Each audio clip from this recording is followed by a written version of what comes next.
A Europa e o mundo testemunharam hoje um momento para a história. Alemanha e França assinaram um novo tratado de cooperação para fortalecer a União Europeia e ainda frear o crescimento do populismo e do nacionalismo.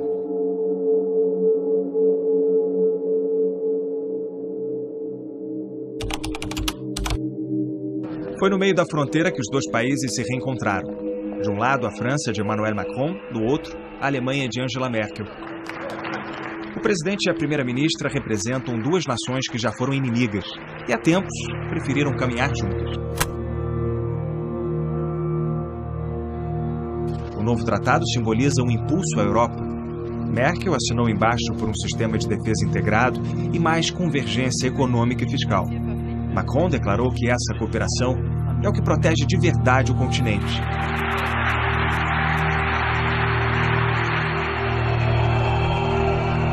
Só que os aplausos e as vaias escancaram uma Europa dividida.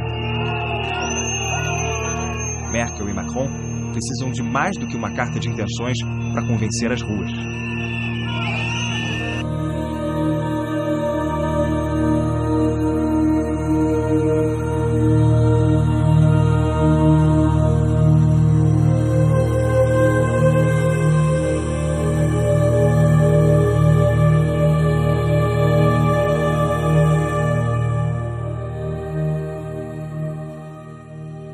Angela Merkel saiu em defesa da ordem mundial multilateral e destacou os acordos como uma virtude nas relações internacionais. Eu e os integrantes do meu governo lutaremos com todas as forças para que o multilateralismo é algo indispensável para o desenvolvimento no mundo todo. Merkel afirmou que cada país, ao pensar em seus interesses nacionais, também deve considerar os de outras nações para poder chegar a soluções vantajosas para todos.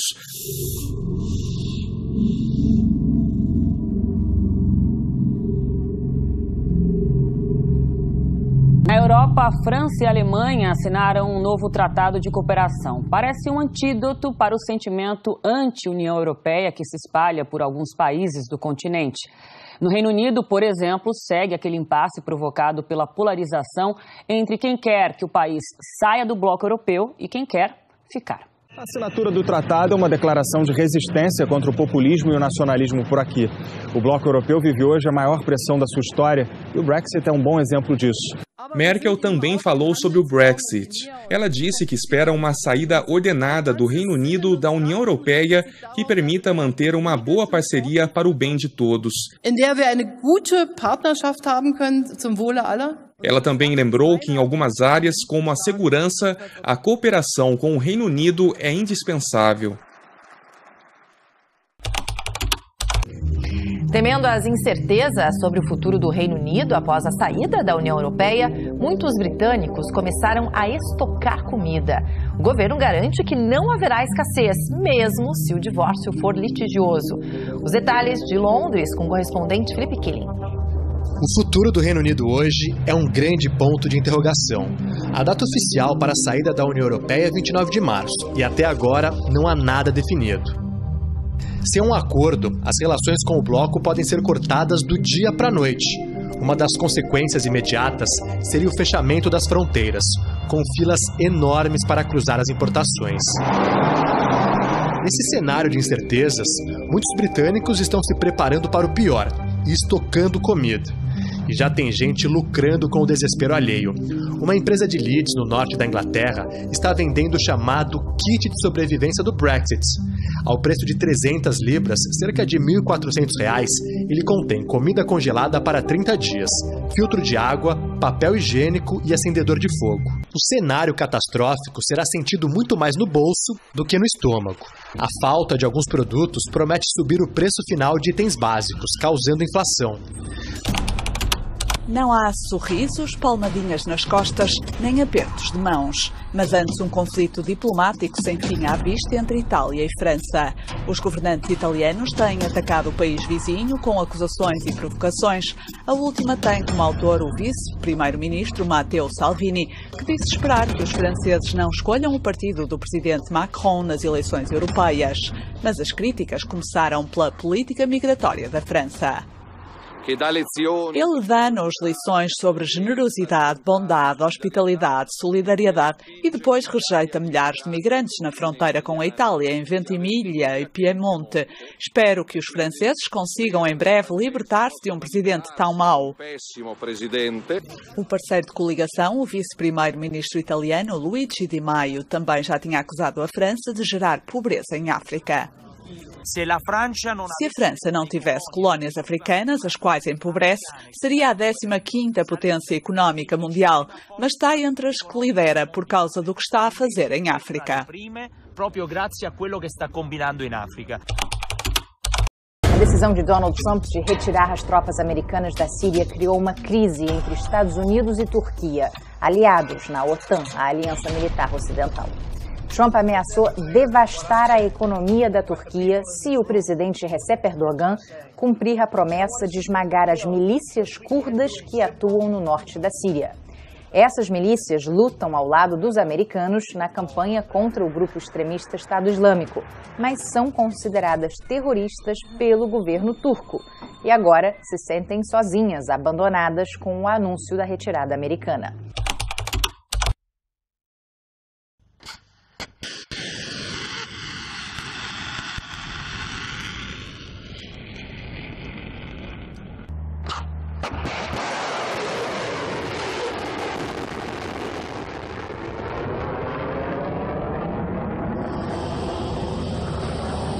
A Rússia revelou imagens dos testes de um novo míssil hipersônico. O dispositivo é chamado de Avangard. De acordo com o presidente russo Vladimir Putin, o sistema é invencível para a tecnologia atual e até mesmo para futuras tecnologias dos inimigos.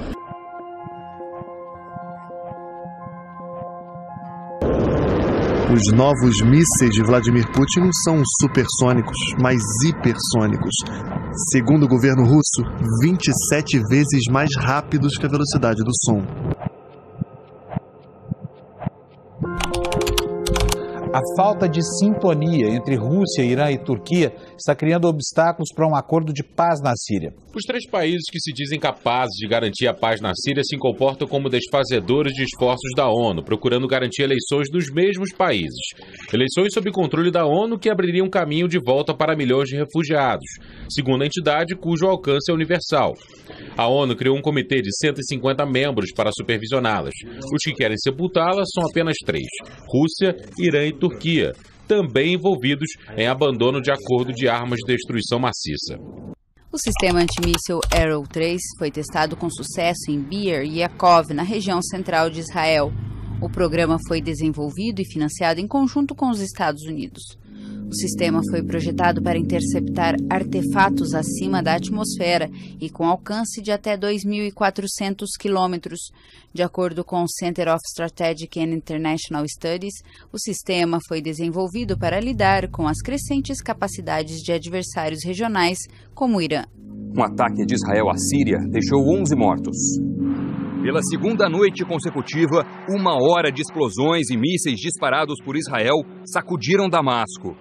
A Rússia, aliada do governo sírio, afirmou que 30 mísseis israelenses foram interceptados. Segundo Israel, a operação atacou alvos de defesa da Síria e do esquadrão de elite da Guarda Revolucionária Iraniana no país. O exército israelense justificou os bombardeios, afirmando que tropas iranianas fizeram disparos contra o território ocupado das colinas de Golã.